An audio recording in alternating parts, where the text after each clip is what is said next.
Hey y'all, this is AL Thick Madame, and this is the recap review for Our Kind of People. So the episode starts out showing Teddy walking around his office, pacing back and forth on the phone with the doctor who prescribed the medication that he is supposed to be taking. Y'all know what happened the last time that this aired a couple of weeks back, which was that he kept taking the pills like it was candy. He was throwing them back like they was Tic Tacs, and then wonder why he was in the floor half dead. But he gonna try to tell this man, oh, I had a dizzy spell. And the man was like, well, if you keep on disobeying my orders and not taking everything correct, if you want to keep taking everything incorrectly, then I'm gonna have to stop providing my service to you. He gonna tell him, oh, well, if you decide to do any of what you're saying, then I'm gonna have to pull back my funding. I was like, sir, you have a death wish for some unknown reason, Teddy. Go off though. Go off though, because I don't like him. Anyway, so not long after that, when he got off the phone with him, he had a meeting with Tyreek. And y'all know Tyreek is the dude that Angela is dating, who is his daughter.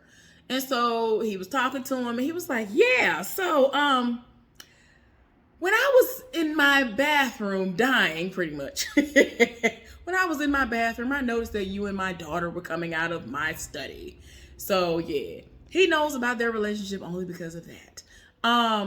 But he doesn't know right now, or at least we have been told, well, been pretty much given that type of inclination to have that he is unaware that he has those journals, or they have those journals, and they are going through them as we speak. So he's like, well, I'm guessing that this is what attributes to the fact that the cameras are no longer live. And so he's trying to get him to understand that you can trust Angela. And he was like, you know what? I like that y'all are together, because if she could trust you, that means that I could eventually get her to trust me. And I'm just like, sir, are you not seeing that, he still has an ulterior motive? Oh, okay, though. All I had to say was, come on here. Come on here. Man, Angela's hair was everything. Yeah. I don't know why her name was right there. I don't know why her real name escaped me right then. It escaped me again like twice in less than 10 seconds. But anyway, the person who's playing Angela, her hair was everything. And then Debbie Morgan's hair. Oh gosh. I'm so here for it. Oh my gosh, her hair was everything in this episode. But anyway, y'all, I'm sorry. I'm trying to keep my composure. So anyway, tell me why Raymond's ex came by. The ex Alex came by. And, you know, Leah is like, and what are you doing here? Because she knows that she's the ex-wife and all of this. And like, she put the woman on blast, and she was like, just in case some of y'all don't know who this is Raymond's ex-wife. And, they were married for like, did y'all even make it to 12 months? I'm like, girl, why are you trying to read? But anyway, it is what it is. So, Angela finally told her aunt about the journals and how they stole them and all this other stuff. So she's kind of worried, and she's still keeping secrets from her niece. So it's like, child, when you gonna tell her the truth? Nikki was asked to be escorted to the cotillion ball by Taylor, who is the ex-girlfriend of Lauren's. And because they done, because she really tried her at the little practices. So she asked her, and she said yes, that she will allow her to escort her. And she, surprised her with the news that she is going to be donned as the most congenial. So that person has to read the letter to the fathers, letter to fathers, or whatever. She has to read that. And so, even though she does not know who her father is and all that, they know that it's a big honor.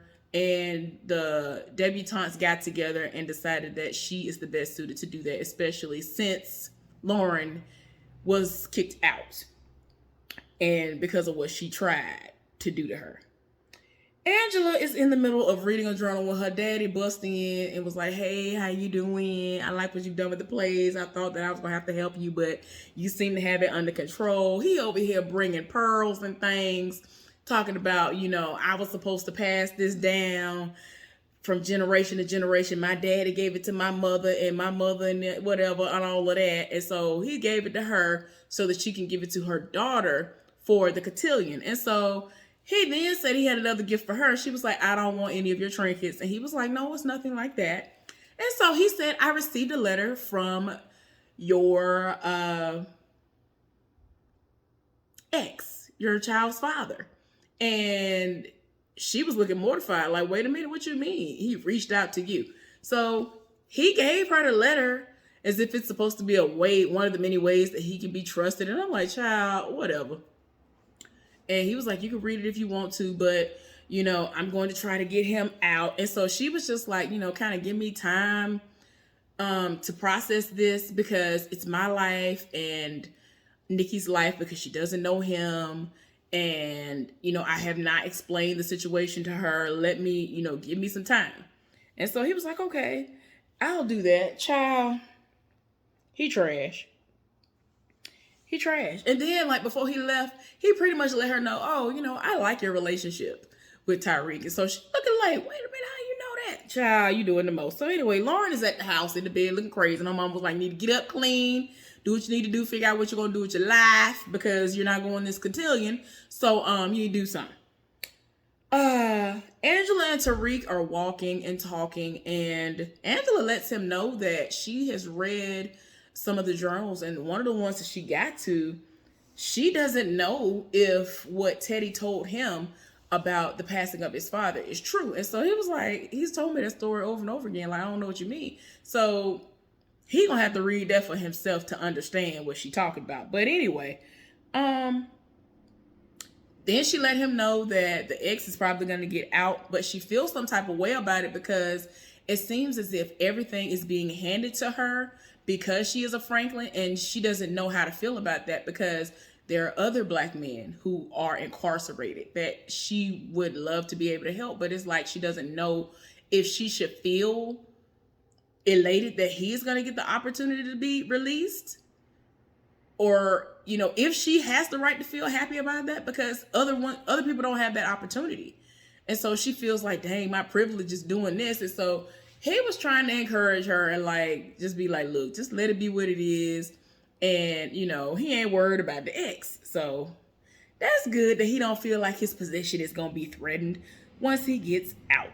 So Teddy and Leah are talking, and he lets her know about the relationship that Tyreek and Angela have, but also lets him know that her ex is in prison rather, and that his plan is to get him out of prison so that he can then ruin their relationship. And I'm like, I feel like if their relationship is strong enough and the ex is man enough, that he won't sit up there and try to ruin their relationship. But knowing Teddy, he might try to have stipulations on this man's release. So ain't no telling what he might actually do once he get out, just so he can stay out.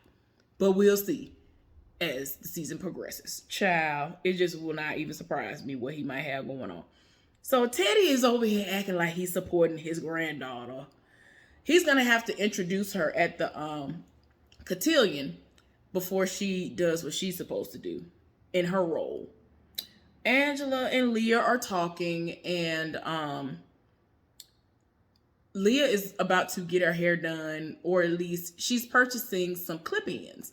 So Angela is explaining to her, girl, all you got to do is do this and then add these clip-ins and it'll make your hair fuller or whatever. And so earlier when the ex Alex, came to this, it was like somewhat of a pre-function that all of the adults were having before the cotillion or whatever. And she came and she was handing out these 20% off like coupon type situations. And so she handed it to her, and I was like, really? All that money you got, and you want to act like you want to, use that? Oh, okay. I wouldn't have ever thought she would have had the audacity to pull that up out of her purse. I thought she would have threw that in the trash as soon as she got home. But she pulled it out and used it for them extensions though. But anyway, so she was talking to her. She was like, yeah, when when your father gave that speech to me and we were talking and he was saying that it was me and him against the world, man, Leah was looking like, wait a minute, what? She was looking shook. I was like, oh. Oh. You see the connection that your father is making with her and you feel some type of way. You've had your father your entire life and she just had him all of 2 seconds. Oh, and you're mad and jealous. Oh, okay. So anyway, Nate ended up calling her and she was like, well, pretty much it's up to me as far as, you know, him going any further with what he's going to do, because he can just make a couple of phone calls and start making some stuff happen. And so he's like, okay, so what are you thinking? Because I feel like you should do whatever you need to do so I can get up out of here, because I'm tired of being up here. Like, I've served this time. I don't need to be up in here no more. I want to be around my child. And so he had to let her know that he didn't write the letter to try to, you know, cause any pain or do anything crazy. He did it so that he can protect his daughter. So I don't know. It just is what it is as far as that's considered. But yeah, she ain't here for it. She told him that she need time and all of that. And he kind of looking at the phone like, man, I've been up there. Ain't nobody got time for this foolishness. What you talking about? Raymond's mama, Olivia, then rolled all the way up on Alex, the ex. She was at a spa getting a massage, and she had her face down in the little thing. And the hot rocks were over in the little thing, like heated all the way up. So she put one on her back, and it was hot. But then she put a second one on there, and like she had already told her, like, oh, not too hot, and put it on her. So she ended up getting up because she getting burned up in there. Sees that it's Olivia. Olivia the slave got distracted all her way to grandmother's house. A wolf in lamb's clothing came, blew her mind and changed her way. But now she's turned out, lost and turned out. She's lost and turned out. Do y'all know that song? Child, the Whispers. Isn't that the Whispers? I live for that song. But anyway, that heifer's name is Olivia. Child. So anyway, she basically was looking at this heifer like, we had an agreement and what are you doing here? And she was like, look, we had an agreement that I would stay away from your son. But I mean, I guess she in her mind feels as though, you know, that ain't got nothing to do with me being near anybody else and just coming here. I'm not anywhere near your son. Child. Of course, his mama is trash, and she feels as though because she is of a part of this upper echelon that she could just act this type of way. Her parents were like immigrants and fishermen and whatever, and lower class, if you will. And so, to make a long story short, the reason why their relationship ended was because his mama didn't want them to be together. She felt like, oh, if you ain't already up there and established, you don't need to have no deals with my family because you're going to use my family to get on, and I don't want that. It's like, girl, they were actually in love. Like, a lot of people make it work, and then some. Like, if they were really in love like that, that means you have a better chance of having a daughter-in-law that's not trying to take your son for the family fortune. But go off, though. So anyway, ended up having her to write a Dear John letter and left and all this other stuff. So he has thought something completely different for like the last 20 years or however long it's been. Child done did the most when she really wanted to be with him, but it was his mama's fault that they ain't even together. So anyway, Lauren has decided what she wants to do, and she has actually started a charity, and it's called London's Closet. And it is a charity that is geared towards the women who are, it's for young women who can't afford the type of clothes that she has that, you know, they could be like work attire and all this other stuff.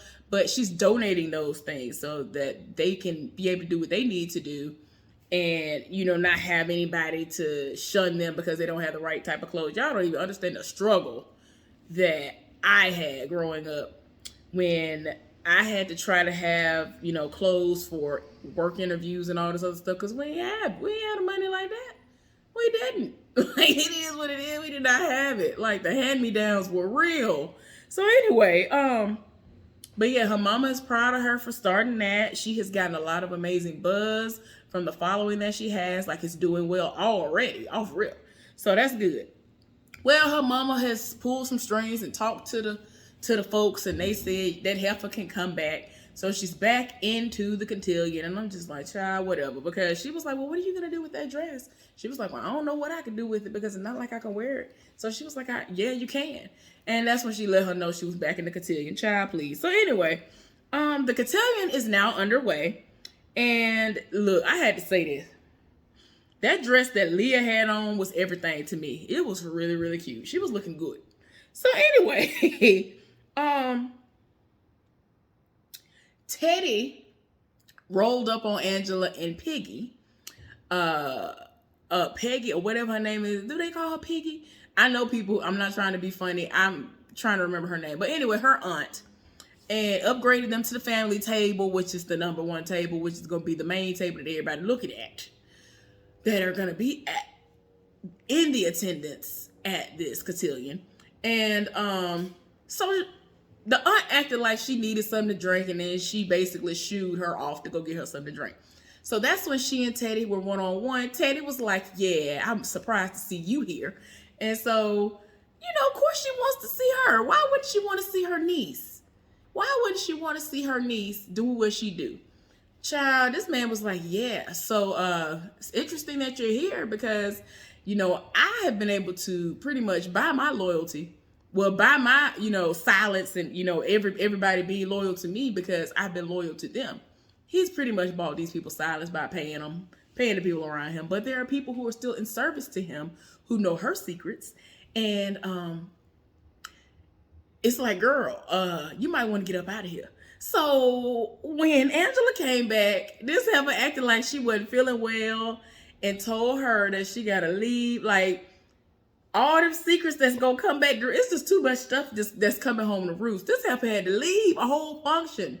Child, you need to just go ahead and tell everybody what it is. At this point, tell everybody so that you can stop having to run away from everything.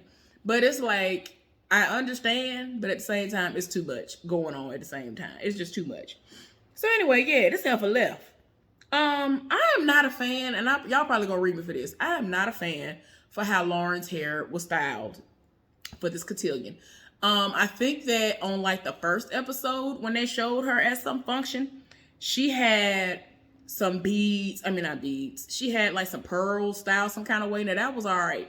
But this, I was not. I don't know if it's because the wig they had on her head looked super duper wiggy, and that made it like not look flattering at all. I don't know what it is, y'all. I'm a hair person, so I just was like, child, somebody please. And I was not that big of a fan of how Leah's hair was styled in this scene either. I don't know if it's because of that wig, because of how I don't want to say far up the edges were. I don't know. I was not here for it.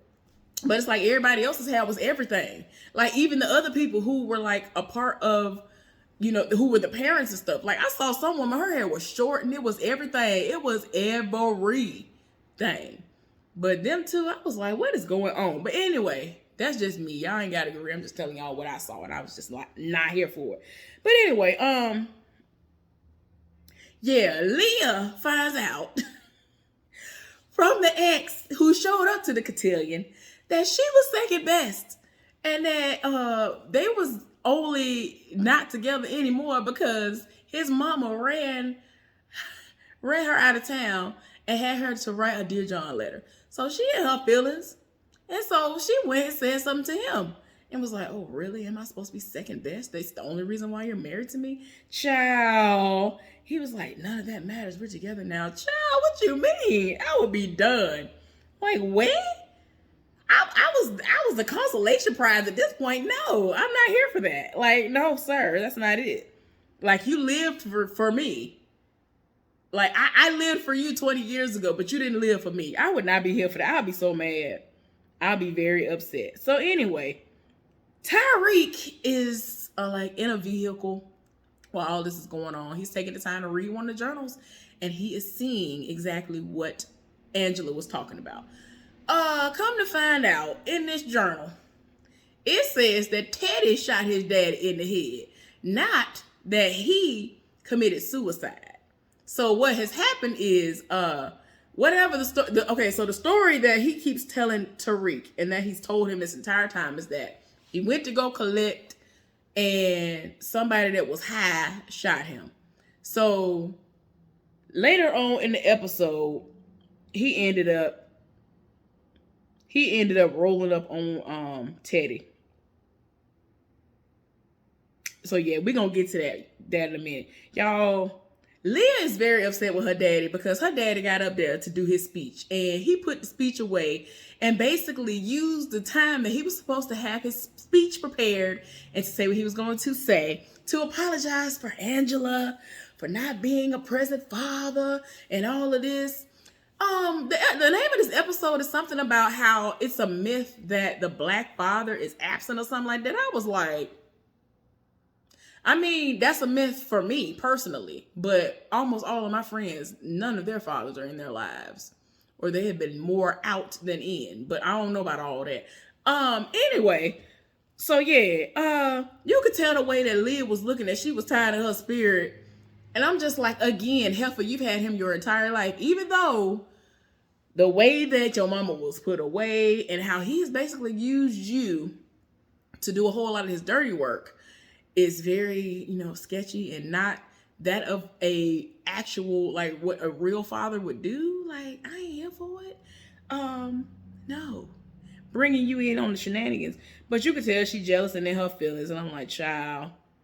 So Nate is right now being released. Like, Teddy got a phone call and the people were like, oh, okay, yeah, we better release him. They showed the scene of this man being told, all right, you got to get up out of here. And he actually is being released right then and there as the cotillion is going on. Like, he just told her this, like, that morning, like yesterday, like that same week, that, he's going to start the process. And she said, hold off until I say so. And it's just being released. He's being released like now. So anyway, it's a lot. Child, tell me why. He came up to her and told her the situation, and she was like, what is wrong with you? Like, you need to stop trying to be my father because you've never been my father, so you might as well just stop trying. Child, so then she got home because, as you know, the aunt wasn't there. So since the aunt wasn't there, she'd have filled her aunt in on what was going on and how he being a snake and how he moving. Then brought up some stuff because she wanted to know, like, what was going on with her. And the aunt, pretty much ignored everything she said. It was like, girl, you want to taste this cake? This cake tastes good. She'd have took this half a plate. It was a real plate. Dropped it into the trash can.